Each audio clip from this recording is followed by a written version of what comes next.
Okay, that's the scoring system to keep in mind, 0 to 100. Here we go.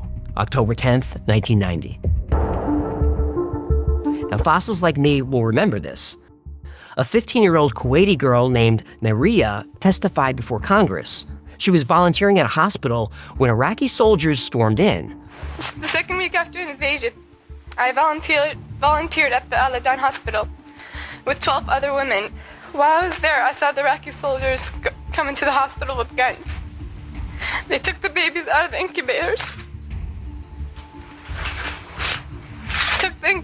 and left the children to die on the cold floor. It was horrifying. I could not help but think of my nephew, who, if born premature, might have died that day as well. The Iraqis have destroyed everything in Kuwait. They stripped the supermarkets of food, the pharmacies of medicine, the factories of medical supplies, ransacked our houses, and tortured neighbors and friends. Now, Congress demanded action. Senators called for war. And a few months later, the United States was at war with Iraq. So, let's run the test on that story.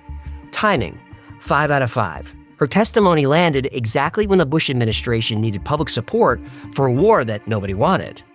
Emotional manipulation, 5 out of 5. It doesn't get more emotional than dead babies. That's psychological napalm. Uniform messaging, 5 out of 5. Every news outlet told the story the same way, with the same language, same talking points. There was no independent reporting. Missing information, 5 out of 5. There were no other witnesses, no follow-up interviews, no verification allowed. Authority pressure, 5 out of 5. This was congressional testimony, not some rumor on Usenet. Now, we could run through all 20 questions for this, but you can already see the pattern. The final score was 88 out of 100. That's an overwhelming sign of a psyop. 10 years later, the truth came out.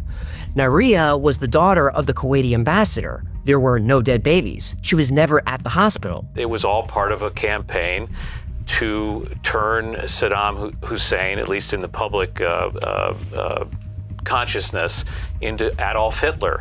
And the feeling was that they couldn't sell the Gulf War without this. In other words, they had to cheat to win. Air quotes experts